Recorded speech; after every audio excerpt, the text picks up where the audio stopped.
Fala pessoal, sejam bem-vindos a mais um episódio do podcast Cara dos Esportes. Gabriel Martins aqui para conversar com vocês sobre NBA. Episódio mais do que especial, estamos gravando na madrugada, logo após a primeira rodada do draft. A gente vai analisar todas as 30 escolhas da primeira rodada do draft da NBA. Eu e o meu amigo Guilherme Taniguchi, do podcast Splash Brothers. A gente vai passar por todas as escolhas, então se inscreve no canal se você estiver no YouTube, deixa like, deixa comentário, segue se você tá no Spotify, deixa 5 estrelas, segue seja qual for o aplicativo de podcasts, aplicativo de podcasts que você usa. Temporada da NBA não para, vai ter mercado de free agent já na semana que vem, muitas trocas, então não tem off-season, e não tem off-season aqui no podcast Cara dos Esportes também. A gente cobre também a NFL, que daqui a pouco a temporada tá chegando. A gente vai entrar aqui, ritmo acelerado, mas antes eu vou dar uma boa noite pro meu amigo Guilherme Taniguchi, novamente do podcast Splash Brothers. Eu participei com ele da live que eles fizeram no draft, participei até ali a reta final, eu tive que adiantar algumas coisas aqui do podcast. Gui, o draft começou um pouco devagar, até a gente tava conversando, falando, pô, será que não vai ter troca e tal? Começaram a acontecer muitas trocas mais pra segunda metade, e mesmo na primeira metade tiveram algumas escolhas que pegou a gente de surpresa, né? Eu acho que no geral foi um draft bem divertido, a gente sabia que era uma classe boa entrando no draft, e acabei achando que foi um draft bem interessante de se acompanhar. Sim, boa noite pessoal, boa noite Gabs, gravamos aqui quase 1h da manhã, então estamos um pouco cansados, mas bora pra esse programa que vai ser bem divertido. Cara, teve de tudo um pouco, né? Tirando o top 10, que não teve muita movimentação, mas tivemos surpresas nessa posição, tivemos jogadores caindo, jogadores subindo, trocas, movimentações que a gente não entendeu muito bem, o caminho, muita coisa acontecendo. Acho que o que fica de informação é que o top 5, acho que a gente imaginava que poderia ter alguma movimentação ali, trocas e tudo mais, mas os times estavam já muito bem decididos o que fariam. A partir daí a gente viu bastante coisa legal acontecendo. A minha teoria é que foi um draft que poucos times escolheram, né? Você teve o Brooklyn Nets com 5 escolhas, você teve o San Antonio Spurs com 2 escolhas, o Oklahoma City Thunder tinha múltiplas escolhas e tal. Então eu acho que tinha pouco time com aquele ponto de partida, né? Porque normalmente você não sai do nada e adquire uma escolha. Normalmente você troca, quero subir da 16 pra 11. Algo do tipo. Então, como tinha menos time envolvido nessa primeira rodada, eu acho que por isso que não teve tantas trocas assim no começo. Mas acabou que foi um draft bem agitado com algumas escolhas que nos surpreenderam. Vamos entrar logo, vamos começar pela primeira escolha geral, que eu bato nessa tecla.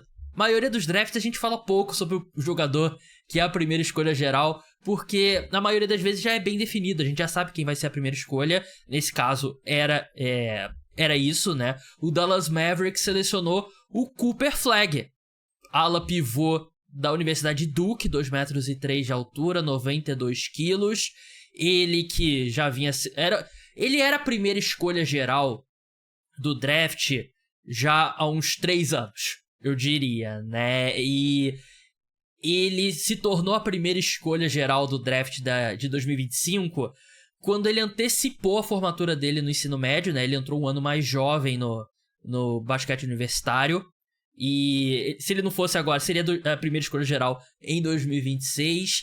Gui, Cooper Flagg, acho que o mais próximo de um prospecto perfeito que a gente vê no draft, e até essa questão da idade dele, ele é muito jovem, 18 anos, acho que é o jogador mais jovem do draft, se eu não me engano, porque ele só faz 19, acho que em dezembro, e essa questão da idade faz ainda ser mais impressionante o que ele fez nesse ano na Universidade Duke, que é uma das maiores universidades de basquete, né, um dos maiores times, mais tradicionais, chegou na semifinal. E ele, com 18 anos, ele parecia um adulto jogando contra crianças, né? Muito mais forte, muito mais rápido, muito mais alto, né? E fisicamente muito superior. E é um cara que eu não vejo nenhum buraco no jogo dele. O que você acha sobre o Cooper Flagg? Primeiro, ele é de fato o jogador mais jovem. O que mais se aproxima dele é o Jayce Richardson, que é 2 meses mais velho do que ele, mas é de fato o jogador mais jovem da classe. É exatamente isso. Defensivamente é o que se destaca mais no seu jogo. Um jogador que consegue basicamente marcar em todos os tipos, seja na marcação homem-homem, na cobertura, marcando no perímetro ou no garrafão.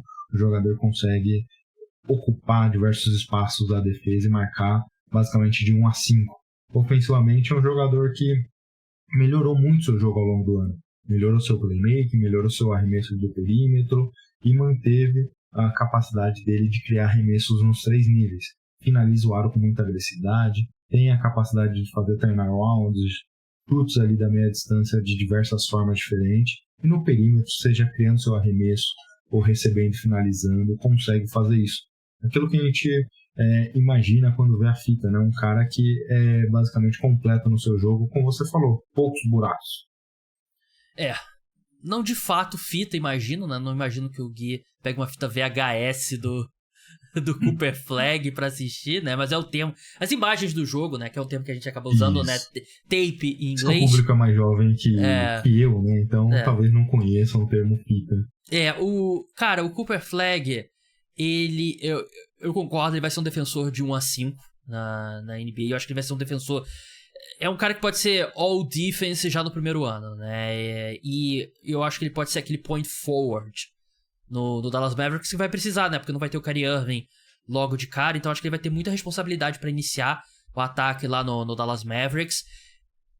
Tem uma discussão se ele vai ser de cara um small forward, né? Que eu acho que pode ser, mas eu acho que trava um pouco o time em termos de arremesso, né? Porque você tem ele, o Anthony Davis e um pivô, né? Porque a gente sabe, historicamente, o Anthony Davis ele não quer ser um pivô. Ele quer ser um jogador da posição 4, né? Então, eles dois e o Daniel Gafford, eles dois e o Derek Lively e tal.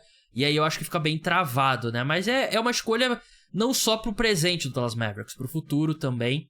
A equipe tem um bom arremessador no Klay Thompson, um grande arremessador, foi um grande arremessador. Agora é meio que o cadáver do Klay Thompson lá em quadra. E a única coisa que eu tenho a falar sobre o Cooper Flag, eu não diria nem que é ponto fraco, é um ponto menos forte. Que a gente pensa na primeira escolha geral, aquele cara que vai ser a primeira opção ofensiva, MVP e tal, e ele tem condições de fazer isso, mas de uma forma diferente. Porque eu não acho que o Cooper Flag, o que eu falaria sobre o jogo dele, e não necessariamente um ponto negativo, ele não é um pontuador natural, eu diria. O arremesso dele, ele tem um bom aproveitamento, mas a mecânica não é a ideal. Eu ainda acho que ele vai ter uma curva ainda pra se tornar um bom arremessador na NBA. E ele não é aquele cara, ele nunca vai ter uma temporada, imagino eu, de 28, 29 pontos por partida. Mas ele é um cara que vai ter ali, sei lá, 24 pontos, 9 rebotes e 7 assistências, numa eficiência muito boa, né? Mas um pouco parecido, claro, é difícil comparar alguém com o LeBron, né? Mas a linha de estatísticas do LeBron. Eu não acho que ele é um pontuador puro, eu diria. Mas, por outro lado, ele vai ser o cara que é difícil você selecionar na primeira escolha, que o que você precisar ele vai te entregar. O Kyrie e o Anthony Davis estão disponíveis? Você precisa de um jogador que vai espaçar mais a quadra, que não demanda tanta bola na mão, ele vai conseguir fazer isso. Kyrie Irving não está disponível no dia 1 dessa temporada porque está machucado, ele pode ser o point forward. Ele pode fazer de tudo que você precisar ao longo do jogo. Isso também é algo muito valioso pensando na franquia. Principalmente acho que a questão dos números, recordes individuais é mais pra gente, né? Analista, torcedor, mas pra franquia o que ele entrega é muito valioso. Concordo plenamente. Vamos passar agora para a segunda escolha geral do seu time, Gui. O San Antonio Spurs selecionou... Opa, mudei pra tela errada aqui. Agora sim, agora voltou.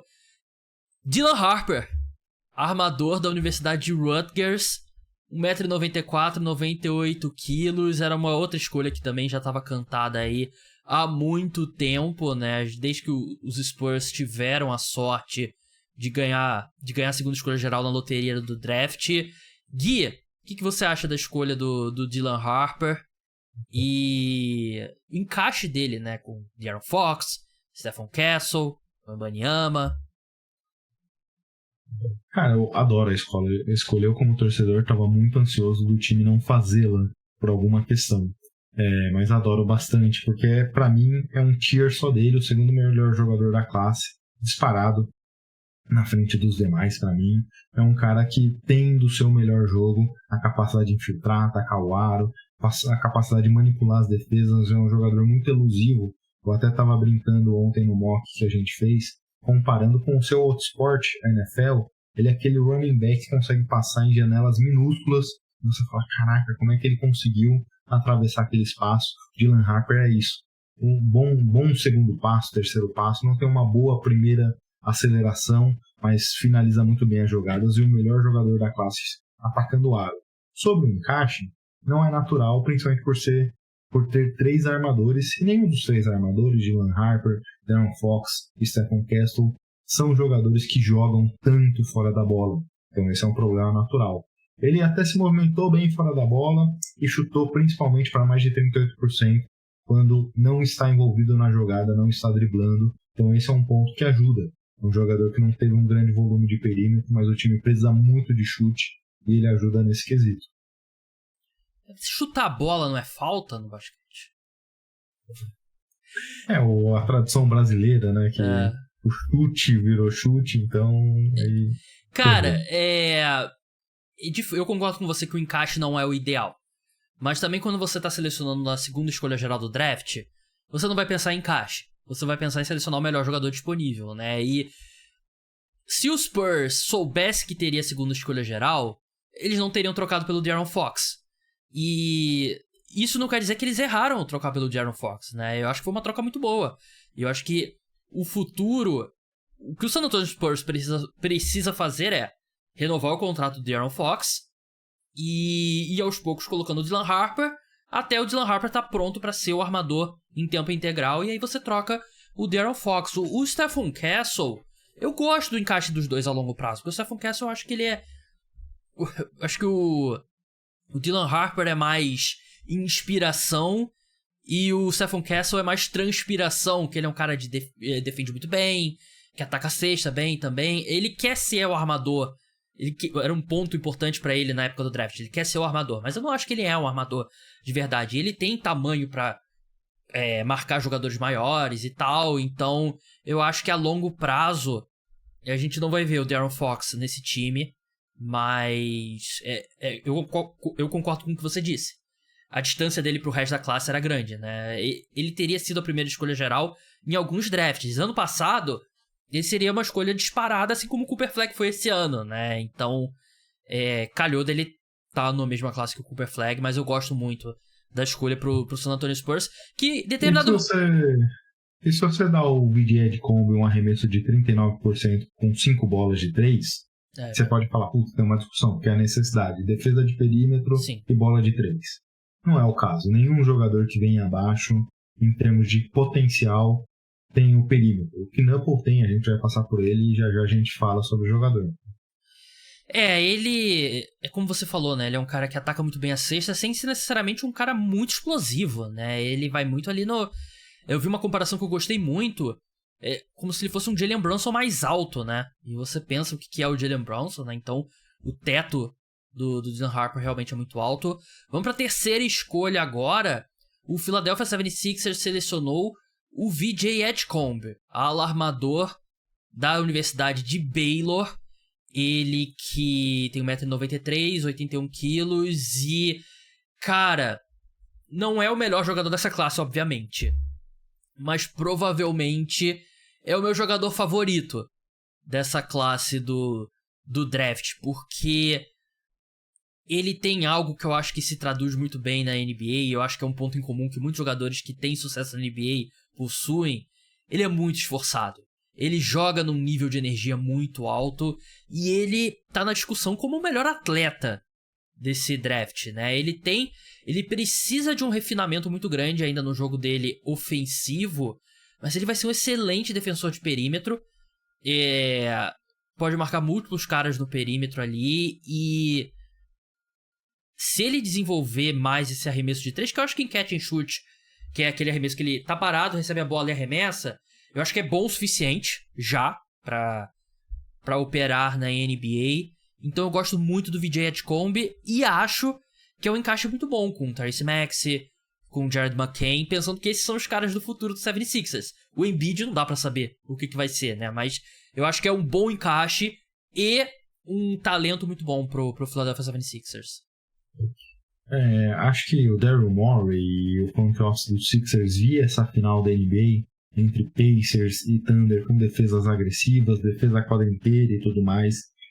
e sonhavam, temos que selecionar o VJ Edgecombe pra gente, porque ele é esse cara. É dessa intensidade que a gente precisa. Seja na aceleração, seja na velocidade final, seja saltando, é puro atleticismo, um cara muito bom. E não só isso, como você citou, tem um arremesso de 3 interessante, principalmente com os pés parados. O que eu não gosto dele é seu handle. Ele batendo a bola, ele tem muita dificuldade de drible a partir daí. Mas principalmente quando a gente vê a fita dele em Bahamas, jogando pela seleção, é um cara que assumiu mais o protagonismo, conseguiu criar mais seus arremessos, atacando o aro, driblando em algumas situações, cortando em direção à cesta, mas é o principal atleta da classe e tem parte do seu jogo para ser polido. E os Sixers têm desenvolvido bem esses armadores, né? Você citou os 2 armadores, Maxey e McCain, eles não foram escolha alta, eram jogadores que tinham algum certo problema e o Sixers conseguiu desenvolvê-los bem, mais o Maxey, eu acho que caiu num bom lugar. Situação win-win para os dois.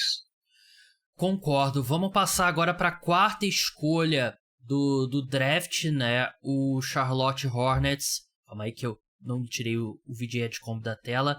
O Charlotte Hornets selecionou o Con Knippel, ala armador da Universidade Duke, 1,96 m, 98 kg, aquele aquele estereótipo do shooter branco, né? Vamos ser bem sinceros, né? Aquele ala armador ali que arremessa e é exposto na defesa. E... cara, eu acho que ele vai ser um bom jogador na NBA. Eu acho que ele é mais do que o arremessador. Eu acho que ele pode botar a bola no chão e criar e tal, e atacar a cesta. Não é um bom defensor. Eu acho que ele não tem a mobilidade lateral pra ser um bom defensor. Acho que ele vai se dar melhor tendo que marcar caras mais fortes, né? Porque acho que ele é bem forte pro tamanho dele. Mas assim, um pouco menos pro Philadelphia 76ers, porque eu gosto muito do VJ Edgecombe. E eu não quero entrar no mérito do Ace Bailey ainda, né? Porque eu quero falar do Ace Bailey quando chegar a escolha do Ace Bailey. Eu sei que tinha toda a questão, né, que o Ace Bailey não queria ir pro Charlotte Hornets, não queria ir pro 76ers, mas eu acho que o potencial dele era muito grande pra você não tentar pagar o blefe dele. Você não quer ir mesmo? Beleza, a gente vai selecionar do mesmo jeito. Parecido com o que o Utah Jazz fez na escolha número 5. Eu acho que o Con Knippel vai ser um bom jogador, mas em comparação ao que poderia ter sido, o potencial que o Ace Bailey tem, né? Eu teria corrido o risco se eu sou o Charlotte Hornets. Eu teria ido de Ace Bailey aqui, ao invés do Con Knippel. Eu acho, pensando aí, 4 horas depois da escolha, mais ou menos isso, 3 horas depois da escolha, que mesmo se o Ace Bailey tivesse participado dos workouts e tudo mais, eu sinto que eles iriam de Knippel. Porque aqui a escolha era pensando num piso alto ou num teto alto. E eles foram no jogador que traz um piso alto. E esse time precisa, de certa forma, de jogadores com piso alto.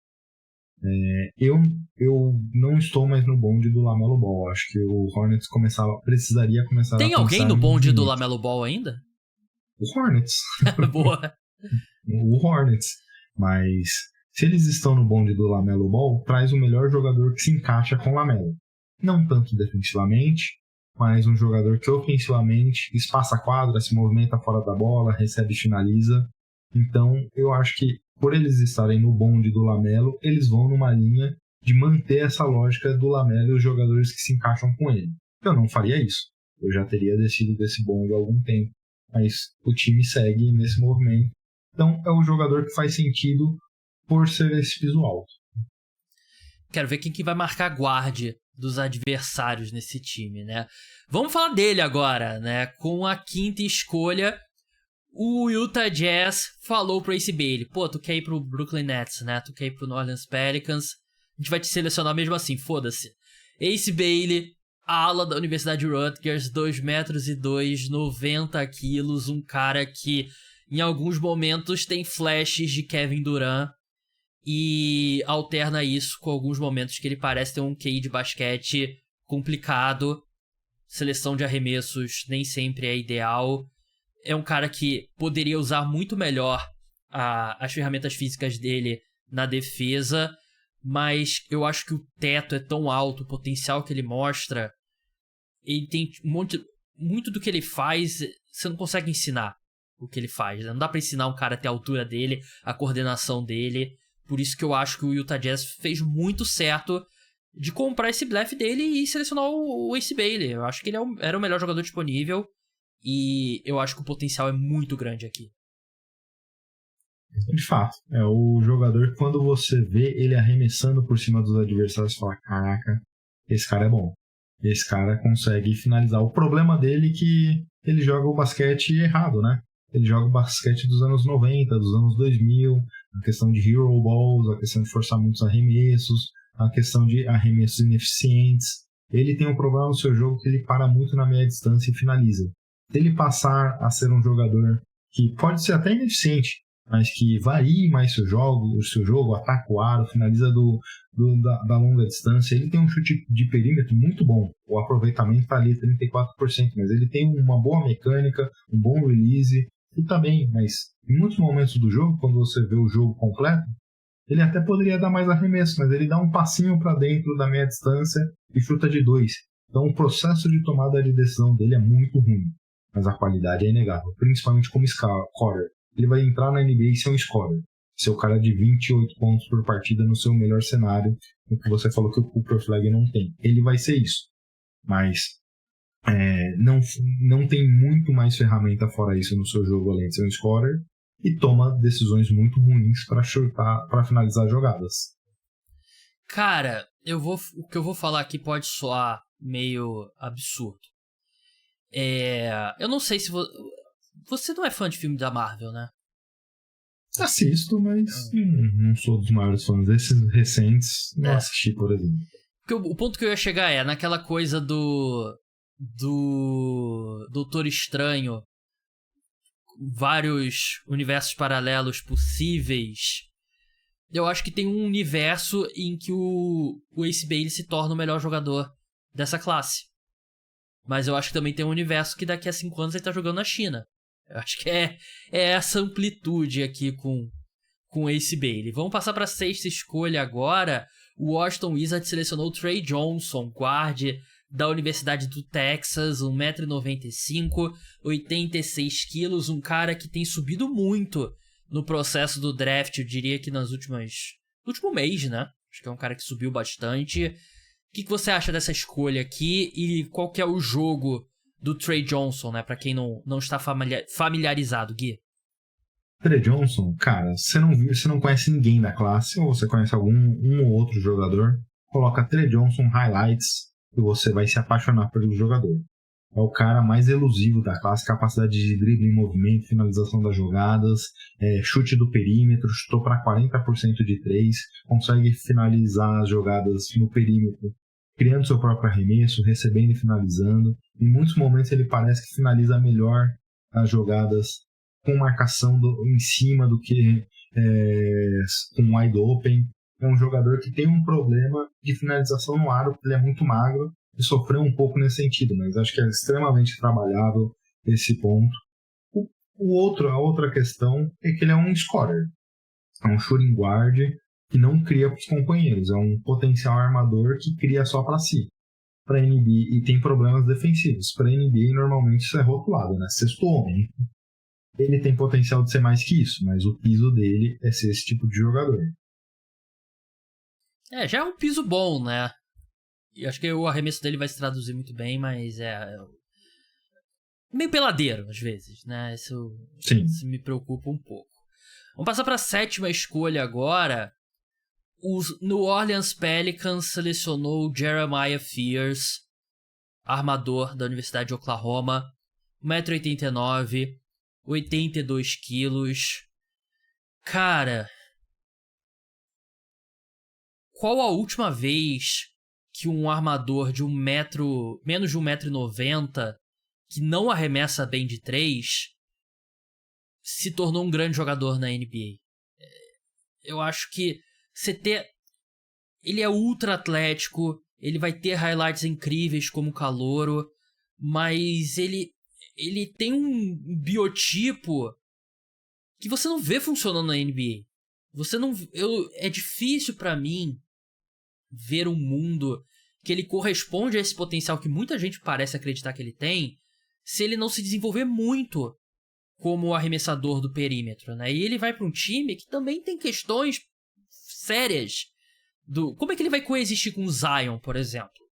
É muito complicado de imaginar, né? Então, a escolha do Conk Nipple eu não gostei muito, mas eu entendo. O Jeremiah Fear, ele saiu onde mais ou menos ele estava sendo especulado, né? Mas eu acho meio loucura o quanto que ele subiu. E é uma escolha que essa eu definitivamente não sou fã. Eu particularmente não tenho um problema necessariamente com um jogador nesse range. Eu acho que para mim eu estaria extremamente confortável com isso, porque a habilidade dele no playmaking, na criação do seu arremesso, eu acho muito interessante. O que eu tenho de problema nessa escolha não é nem também a questão do chute de 3. É que é um jogador que demanda muito a bola na mão. Para ele se desenvolver, para ele chegar no ponto que você comentou de maturidade, de evolução de jogo, não vai ser um reserva, não vai ser um jogador que esteja na D-League. Ele precisa de rodagem aqui na NBA, de desenvolvimento, para daí conseguir tirar o seu melhor basquete. E aí, ele é um jogador que o seu melhor basquete hoje é com a bola na mão. E aí você tem Jordan Poole, você tem Zion Williamson, você tem Dejounte Murray, diversos jogadores que demandam a bola na mão. Então não faz sentido essa escolha em relação ao que o Pelicans está pensando. É difícil às vezes saber o que o New Orleans Pelicans tá pensando, né? Isso que mudou de front office agora e continua pensando errado. Sim. Lave sua boca para falar sobre Joe Dumars, lenda do Detroit Pistons, novo presidente lá do New Orleans Pelicans, meu Pistons, né? Eu torço pelo Detroit Pistons. Antes da gente seguir para a próxima escolha aqui, pessoal, você pode ter acesso a 2 episódios extras do podcast Cara dos Esportes, se tornando membro no canal no YouTube ou apoiador no caradosesportes.com.br, R$14,90 por mês. E se você curte o meu trabalho, além desse conteúdo extra, você ajuda a manter o podcast Cara dos Esportes no ar, porque não é nada fácil a vida de produtor de conteúdo independente. Então dá aquela moral, o link vai estar na descrição. 8ª escolha, mais uma escolha que eu não gosto, Gui. O Brooklyn Nets selecionou o Egor Demin, armador, ala/armador da Universidade de BYU, russo, 2,4 m, 86 quilos, 27% de arremesso de 3, Gui. Eu sei que tem muita história de que ele parece que tá acertando tudo nos treinos privativos com os times e tal, que os times estão vendo uma evolução muito grande. Mas eu acho que você tem que ter uma fé muito grande que ele vai se tornar um arremessador de 3 de bom nível. Porque como que você na NBA hoje vai ser um armador que você não coloca muita pressão no aro, nem arremessa de 3? Por mais que ele seja um passador muito habilidoso, um cara que tem uma visão muito boa, mas se ele não for uma ameaça de pontuação, eu acho muito difícil esses outros atributos dele se destacarem. Gabriel, quantas intertemporadas você viu o Ben Simmons acertando todos os arremessos de 3? Naquela quadra lá em Nova York, né, que todo mundo vira... Aquela do Carmelo, né, que ele jogava muito também. Eu só vou confiar vendo. O ponto do Brooklyn, acho que de maneira geral, a gente vai comentar de diversas escolhas deles e tem uma lógica por trás das outras escolhas e dessa, é pegar por upside jogador que você acredita que pode evoluir e tenha potencial. O Egor Demin é o melhor passador da classe. Disparado, você consegue criar situações, ter uma visão de jogo única em diversas situações. Então acho que é um jogador tem muita qualidade nesse sentido. O time não está sendo pensado para essa próxima temporada. Está sendo pensado a longo prazo, a médio e longo prazo. Então você seleciona um jogador que não tem um compromisso de já ter um impacto tão grande de imediato e vai desenvolver. Eu teria feito essa escolha? Não. Pelo que você comentou. Não só o perímetro, não só a questão do perímetro, como você também destacou. É um jogador meio lento, sem dificuldade de chegar no aro, não é tão agressivo assim. Então não é um cenário tão bom em relação ao jogador, mas como passador ele é o grande nome da classe. Verdade. Vamos passar para a escolha número 10 agora. O Toronto... Escolha número 9, perdão. 9, perdão. Escolha número 9, o Colin Murray Boyles, né? Foi selecionado pelo Toronto Raptors. Um ala pivô, né? Posição 4, 1,99 m, 104 quilos. Jogou na Universidade de South Carolina e protagonizou um momento ali meio desconfortável no draft, né? Não sei se você conseguiu ver, Gui, porque você estava na live na hora. ele levanta assim com a cara meio estranha, né? Quando a escolha dele é anunciada, aí você dá pra ver ele falando a palavra fuck, né? Em inglês, né? Que eu imagino que até quem não fala inglês já sabe o que a palavra fuck significa. Meio desconfortável, né? Pode ser várias coisas, né? Pode ser um fuck positivo, tipo, foda em português pode ser positivo ou negativo. Mas, mesmo tirando essa parte, esse time do Toronto Raptors é muito estranho. É difícil imaginar como vai ser o encaixe dele, por exemplo, com o Scottie Barnes, né? Que eu acho que são jogadores que meio que ocupam mesmo o espaço na quadra. Me explica essa escolha como se eu tivesse 5 anos. Cara, se você tiver 5 anos, sabe aquele pirulito que você sempre gosta? É. Tem um outro que é mais gostoso, mas você sempre gosta daquele sabor e sempre é o mesmo. É isso. O Masai Ujiri tem uma tara por selecionar jogadores com upside defensivo, capazes de marcar diversas posições, com braços longos e que não tem arremesso. É o histórico do time que foi montado aí desde a saída do Kawhi Leonard. É esse tipo de jogador que esteve na franquia liderando todo o processo do Raptors. É mais um jogador nesse sentido. Excelente defensor. Existe muita gente que compra o upside dele como passador, compara com o Draymond Green, mas a gente ouve esse papo há 10 anos que o próximo Draymond Green tá vindo aí e nunca vem. Sim. Então chega um momento que você precisa falar, opa, Draymond Green é um jogador especial, né? Não é qualquer ala pivô que consegue dar um passe ou outro que vai ser o próximo Draymond Green. Ele é um bom marcador, talvez um dos grandes da classe, mas 1,98 de altura com um pivô já é preocupante também. Eu consigo ver todas as qualidades do jogador e mesmo assim não gostar do atleta. Não gosto da escolha, não tinha ele no meu top 15, acho que talvez no top 18 no meu board, alguma coisa assim. Então acho que aí foi um reach e o pior lugar que ele poderia cair. Eu entendo o F dele porque os torcedores dos Raptors também deveriam estar falando isso. Meio... sei lá, é um time que me parece tão travado, é um time que tem vários jogadores ali, sei lá, que estão entre os 60 e 40 melhores jogadores da NBA, talvez, mas não tem nenhum cara que de fato seja um potencial All-Star, apesar do Scottie Barnes ter sido All-Star na temporada retrasada. Agora sim, a escolha número 10, e é uma escolha engraçada porque o Phoenix Suns faz a escolha e acerta uma troca imediatamente, e 2 jogadores da mesma posição, né? Vamos começar. Eu quero falar num vácuo primeiro, se for possível, sobre a escolha, e depois falar sobre a troca. A equipe... Não tem como. Esquece esse plano. O Phoenix Suns selecionou o Kaman Maluak, pivô, sul-sudanês, 2,15 m, 114 kg, jogou na Universidade Duke, uma baita história, um cara que tá jogando basquete há pouco tempo, né? E aí já é um cara de impacto gigante, se move muito bem pra altura dele, tem, eu acho que um bom toque próximo a sexta, eu gosto muito, um dos meus prospectos favoritos nessa classe do draft, e imediatamente o Phoenix Suns acerta uma troca por outro pivô, e era uma necessidade da equipe, a posição de pivô, e eles resolveram de uma vez só. Eles acertaram uma troca com o Charlotte Hornets pelo Mark Williams. Eles mandaram o Vasilij Micic, uma escolha de... Quer dizer, o Vasilij Micic vai pro Charlotte Hornets, né? Ele tava no Phoenix Suns. Não, ele tava no Charlotte Hornets, vai pro Suns. Então eu anotei aqui errado. Mas o grosso da troca são 2 escolhas de primeira rodada, né? Que vão pro Charlotte Hornets. Uma que eles já fizeram, né? A escolha número 29 desse draft, que a gente vai falar mais pra frente. E uma escolha de 2029 que vai ser a menos favorável entre a escolha do Cleveland Cavaliers, do Utah Jazz e do Minnesota Timberwolves, né? Então não vai ser uma escolha muito alta, deve ser uma escolha ali pro 25 pra frente, né? Cavaliers e Timberwolves, principalmente, são 2 times bastante competitivos, que imagino que ainda serão competitivos em 2029. Mas assim, eu gosto muito da troca da escolha pelo Maluak. Mas eu tenho medo do Mark Williams. Eu gostava muito dele no draft, mas é a segunda vez que o Charlotte Hornets troca o Mark Williams, né? E na primeira troca foi anulada por questões médicas. Então eu tenho medo, Gui. Tenho medo de trocar pelo Mark Williams.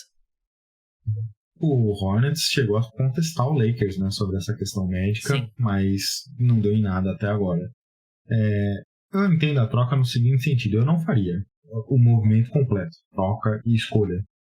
Mark Williams tem problemas físicos, é um cara que dá um upside quando está disponível, quando não está, a gente tem talvez um substituto.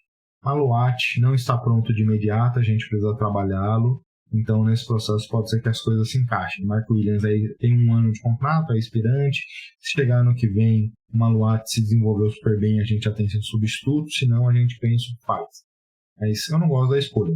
O Maluat eu acho que ainda não está pronto para a NBA, tem um problema de centro de gravidade, é muito empurrado para fora do garrafão, seja sendo atacado no post, seja para disputar rebote. Não tem mãos tão boas assim, mas acertou durante a temporada 30 de 33 chutes debaixo da cesta.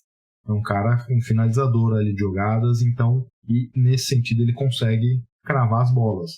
Mas não gosto do movimento completo do Suns, acho que não é um time que faz sentido nesse momento. Qual é, cara? Essa escolha de palavras aí tá complicada. 11ª escolha, o Memphis Grizzlies subiu para selecionar o Cedric Howard, né? Ala da Universidade de Washington State, 1,96 m, 86 quilos. Eles mandaram para o Portland Trail Blazers uma escolha de primeira rodada em 2028, que pertence ao Orlando Magic, né, da troca do Desmond Bane, e 2 escolhas de segunda rodada. E eu amo o Cedric Howard como prospecto.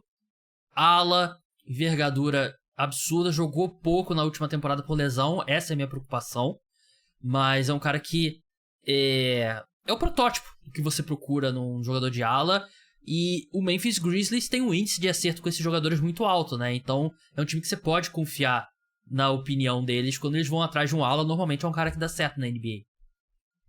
O problema é que não só jogou pouco essa última temporada, 6 jogos, como antes disso teve 2 anos em Eastern Washington, que é a 3ª divisão do college, então não viu disputa de qualidade. Fora isso, é um jogador protótipo de 3&D para a NBA, e você trocou por essa escolha enviando o Desmond Bane, você mandou o Desmond Bane receber essa escolha e traz um projeto de jogador muito parecido com o Desmond Bane pagando mais barato. A diferença é que o Desmond Bane, bracinho de jacaré, o jogador já é pronto. Bracinho de jacaré, né? E o Cedric Howard, ele amarra o cadastro em pé, sem ter que dobrar o corpo. E um já tá pronto, o outro ainda não. Né? Só que pro time que quer fazer ali algum ajuste de rota e tudo mais, você fazer esse movimento, acho que eles saíram super no lucro, fizeram um dos grandes estilos desse draft, que der certo, né? Acho que existe um cenário, como você comentou, de daqui 4 anos a gente vê essa escolha como grande estilo do draft. Vamos passar para a 12ª escolha agora, né? O Chicago Bulls selecionou o Noah Sang, ala do Ratio Farm 1. Ele é francês, jogava na Alemanha, mas ele é francês. 2,8 m, 87 quilos. A gente tava junto na live lá do podcast Splash Brothers e o segundo Splash Brothers, né, que é o Leonardo Paglioni, torcedor do Chicago Bulls, ele ficou maluco com essa escolha aqui, mas não ficou no maluco bom, ficou maluco lado negativo aqui. Por que você acha que o nosso amigo Leonardo Paglioni detestou tanto essa escolha? É mais um projeto que os Bulls selecionam. Os Bulls têm vivido de projetos e projetos mal sucedidos. É um jogador que tem medidas físicas impressionantes, tem um atleticismo impressionante, tem uma velocidade para um big impressionante, mas é um projeto. Não cria o seu próprio arremesso, não chuta de perímetro, tudo que ele faz basicamente é atacar o aro. Nesse sentido ele faz bem essa questão, mas só que não é um pivô. Ele é muito mais um ala assim de maneira geral. Então, é mais um projeto que os Bulls embarcam, assim como eles embarcaram no Patrick Williams, e não deu certo. Então, a preocupação é que é um jogador que não chega pronto para a NBA. Precisa ser trabalhado e Chicago não tem feito um bom trabalho de desenvolvimento. Pequeno detalhe, né? E é um cara que está muito longe. Assim, o que ele vai se tornar, o que ele pode se tornar, a gente não sabe ainda. Mas o que a gente sabe é que ele está muito longe de estar pronto. 13ª escolha... O New Orleans Pelicans subiu, trocou com o Atlanta Hawks, mandou uma escolha de primeira rodada em 2026 que pode acabar sendo um desastre pro New Orleans Pelicans, né? Porque esse time pode ficar tranquilamente tranquilamente não, mas tem grande chance de ficar na loteria. Eles selecionaram Derek Queen, né? Que é um pivô / ala pivô, 2,8 m, 111 kg, joga em Maryland e talvez o prospecto mais polarizante desse draft, Gui, porque eu sou do lado que não sou fã do Derek Queen. Eu entendo o que ele faz bem, mas eu acho que você tem que fazer muitas adaptações pra você tirar esse melhor basquete dele. E um time que já tem o Zion Williamson não tem muito espaço pra fazer a adaptação. Então, eu acho que é uma troca que eles pagaram caro e não gosto desse encaixe do Derek Queen no New Orleans Pelicans. Até porque é um jogador que, no seu melhor, precisa da bola na mão pra criar. E aí você não quer tirar a bola da mão do Zion pra entregar pra ele. Não é um cara que tem arremesso de fora, não é um cara que tem defesa, é um cara que é pesado, teve péssimo combine em termos de todo o seu atleticismo. Então não é uma escolha que faz sentido, principalmente para esses Pelicans. Vamos passar para a 14ª escolha agora do seu San Antonio Spurs novamente. Gui, calma aí que agora sim vai estar na tela. O Carter Bryant, ala da Universidade de Arizona, 1,99 m, 102 kg, vai para o San Antonio Spurs. Ele aqui é o protótipo do ala 3&D, né? O cara que arremessa bem de 3 e defende bem no perímetro, né? Exatamente, um jogador que foi exatamente isso. Muito físico na defesa, muita agressividade, um excelente combine também. E consegue marcar tanto homem a homem, como consegue atuar na cobertura. Tem seu melhor parte do jogo ofensivo, a parte do chute do perímetro, mas é só isso. Ofensivamente ele entrega pouco mais do que isso. E chutou pouco. Foi um cara que ganhou muitos toques ao longo do final da temporada, principalmente no combine. Mas quando a gente olha o jogo dele, foi um cara que deu apenas 2 chutes de bola de 3 ao longo da temporada. Baixíssimo volume ofensivo, mas é esse protótipo que eu vendi e nesse sentido era tudo que o San Antonio precisava. Verdade. Com a 15ª escolha, o atual campeão, os ricos ficam mais ricos. O Oklahoma City Thunder selecionou o pivô Thomas Sorber, da Universidade de Georgetown. E aqui eu não sei se ele é o melhor jogador disponível aqui, mas o encaixe é exatamente o que o Oklahoma City Thunder precisa. Eu tava falando no podcast pós-título, né, do Oklahoma City Thunder, que a equipe precisava sair desse draft com um cara que você se sente confortável dando minutos quando o Hartenstein eventualmente sair. E o Hartenstein dificilmente estará no elenco do Thunder em 26-27, né? Ele tem uma opção que o Thunder pode exercer ou não. E 26-27 já vai ter o contrato do Chet e do Jalen Williams renovados, né? Então eles vão precisar cortar salário. E vai ser o Hartenstein, não tem jeito.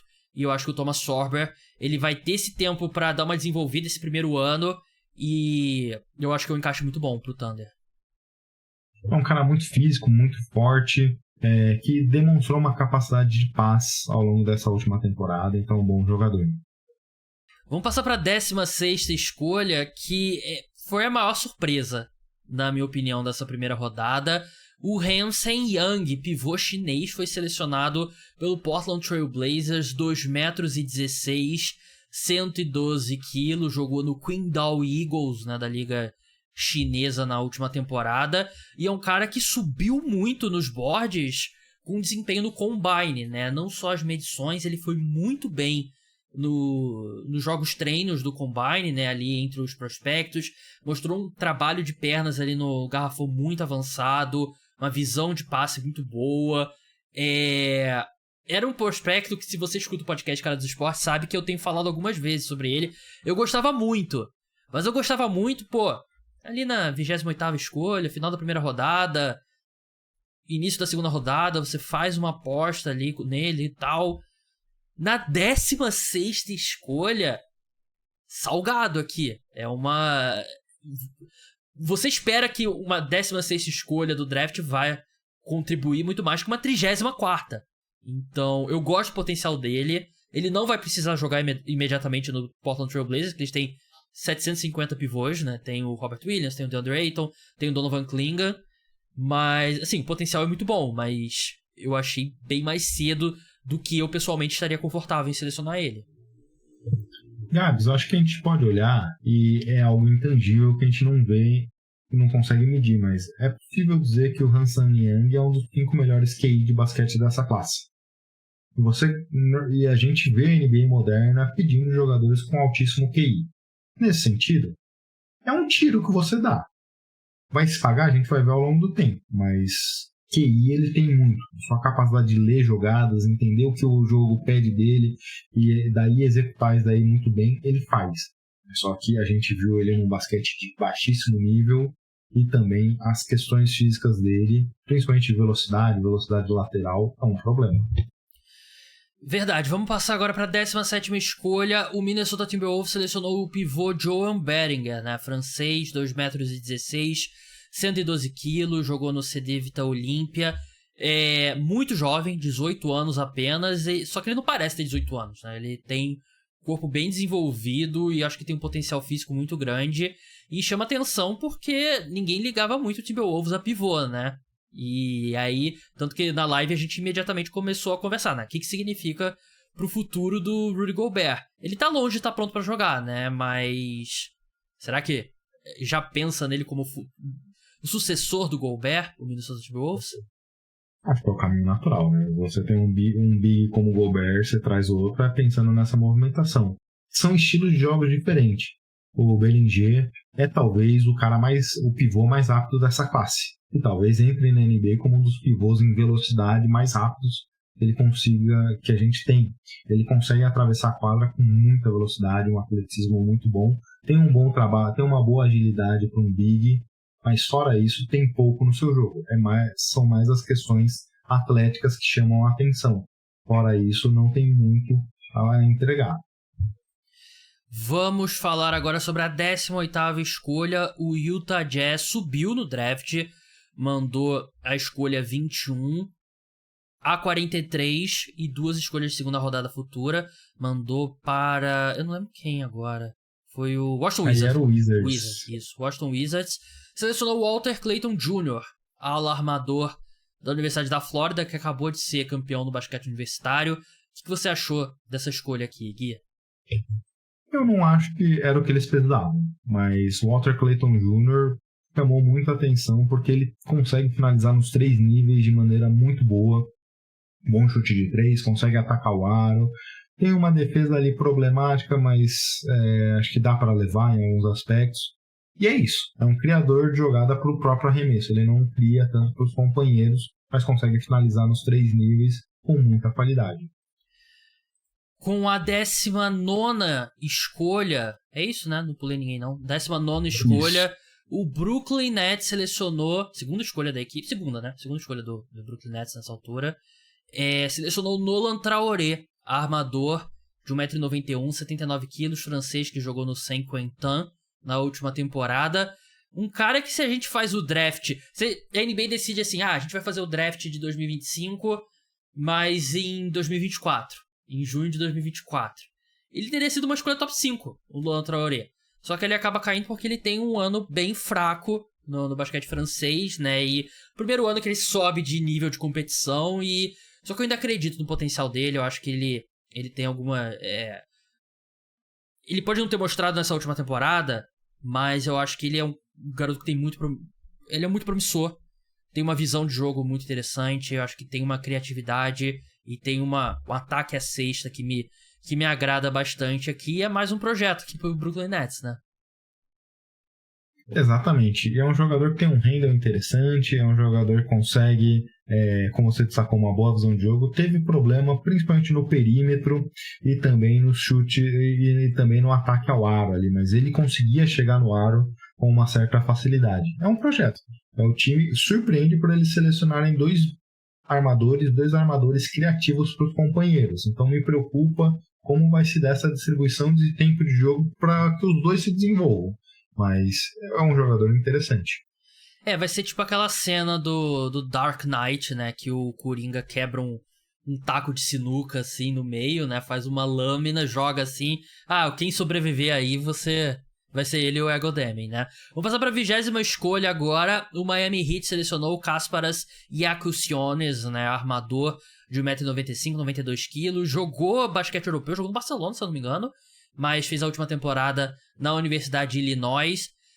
Gui, o Miami Heat sai com um jogador que era cotado pra sair muito antes do que ele foi, né? Foi a 20ª escolha. Foi uma das coisas que a gente tava conversando muito ao longo do draft, né? Pô, ninguém vai selecionar ele. Você acha que o Miami Heat conseguiu o steal do draft com Kasparas e Acuciones? Muitos mocks colocavam ele no top 7, top 8, saindo pro Nets na escolha 8, onde saiu o Igor Deni. E então, nesse sentido, não só o estilo, como é uma grande necessidade do time. É um armador que cria muito, muito criativo, muito inteligente, consegue manipular muito a defesa através do pick and roll, é uma necessidade gigantesca. Não tem tanto chute de perímetro, mas todo o restante, como um armador, ele faz muito bem. Gosto da escolha, acho um baita jogador e caiu num lugar que desenvolve bem seus atletas, né? Então em Miami vai ser um encaixe muito bom pra gente que vai acompanhar Kasparas e Acuciones melhorando ano após ano. É um lugar que ele vai jogar e eu tava vendo um número, ele antes dele machucar o braço, ele tava arremessando um aproveitamento bem maior, né, de 3, né? E cai quando ele sofre essa lesão, então acho que é uma boa aposta que ele pode se tornar um bom arremessador de 3. Com a 21ª escolha, o Washington Wizards selecionou o Will Riley, ala da Universidade de Illinois, 2 metros e 4, 88 quilos. O que você achou dessa escolha aqui, Gui? O Will Riley é um... Cara, ele tem flashes interessantes, mas só que não é de maneira consistente. Ele não tem nada de eficiente no seu jogo. Mas ele cai num lugar onde a gente não tem a necessidade imediata. Então vai poder ser trabalhado nesse sentido. A gente vê um teto e um piso muito baixo, um teto muito alto e um piso muito baixo do Will Riley. E ele é um jogador muito individualista e um baixo aproveitamento. Então, acho que é um projeto e o Wizards pode dar o luxo de desenvolvê-lo. E se não der certo, eles possuem algumas escolhas, pode descartar. Mas eu gosto do jogador olhando o seu máximo. É uma linha que o Wizards vem seguindo, né, nas suas escolhas mais recentes, né? Os caras chegam bem crus, mas com um potencial ali pra explodir. Com a 22ª escolha, o Brooklyn Nets selecionou o Drake Powell, ala armador de North Carolina, excelente defensor.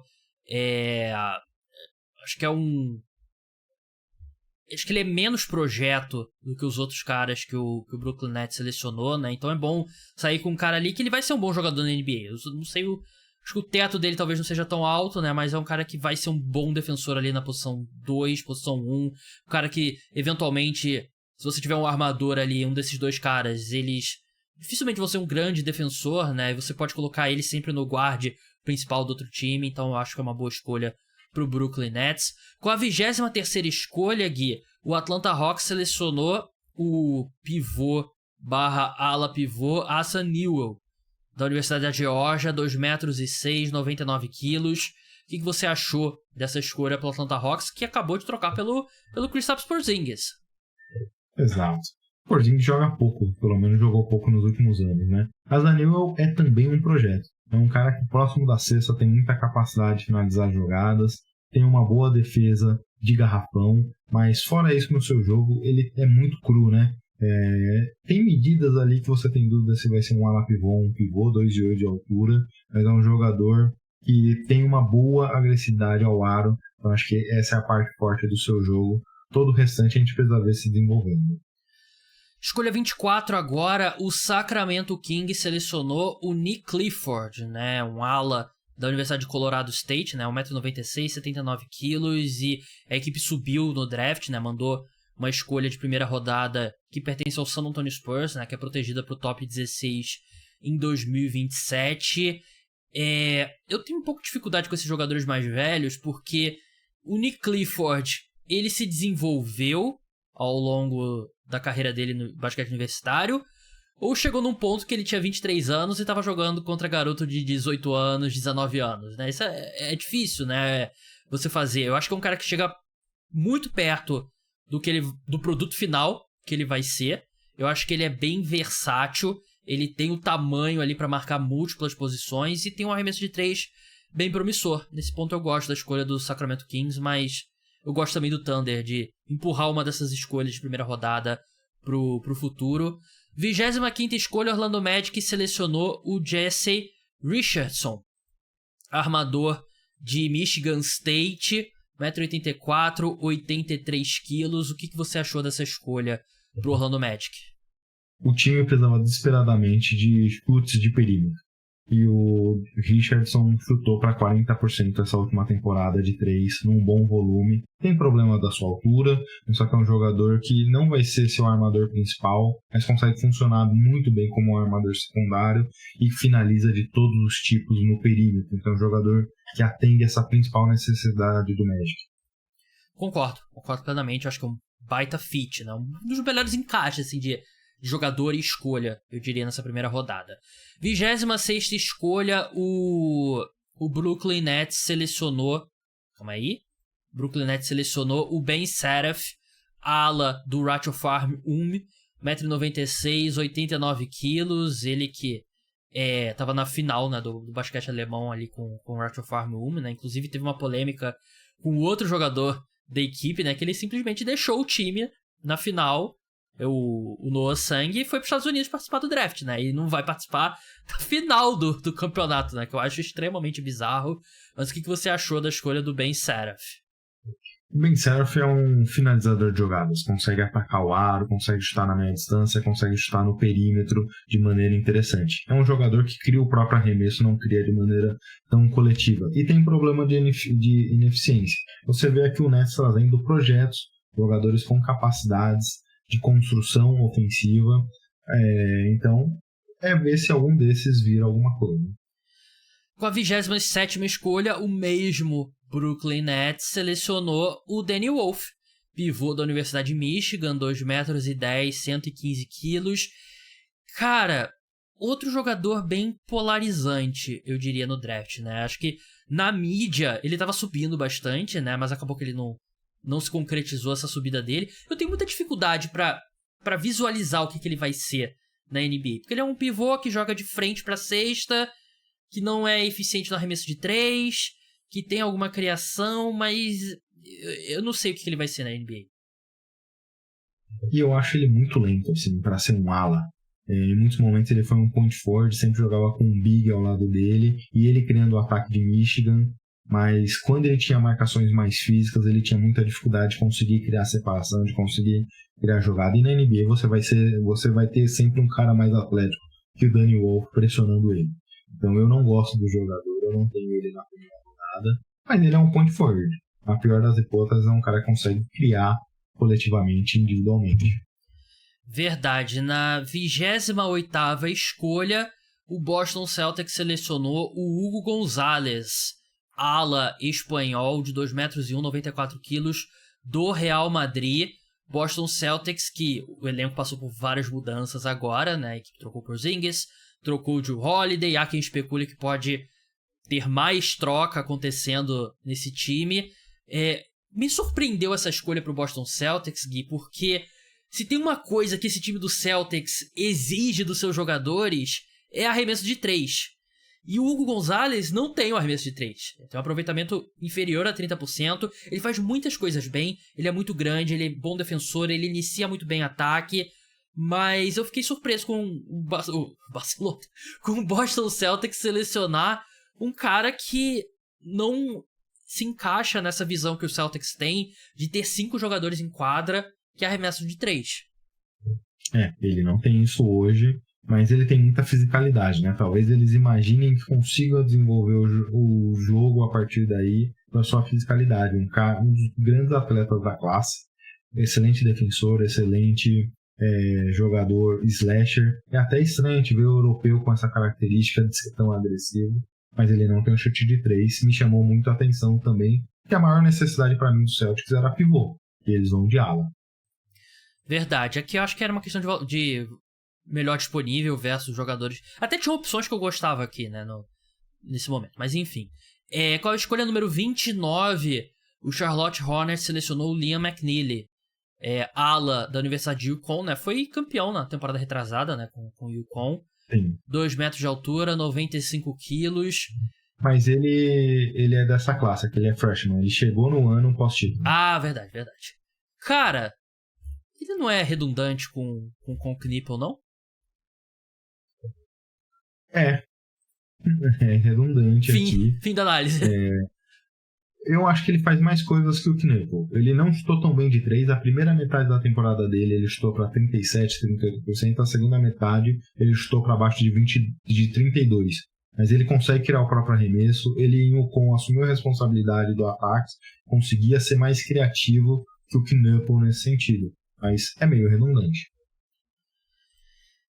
E pra gente encerrar a 30ª escolha do Los Angeles Clippers, eles selecionaram o Yannick Knoll Niederhauser, nome difícil.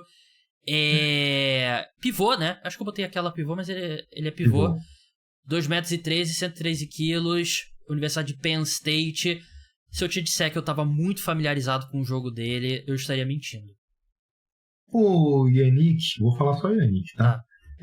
Eu não gosto muito de jogador porque ele atuou 3 anos na faculdade e não teve muita minutagem. É um cara basicamente muito atlético, muito físico, que consegue dar tocos.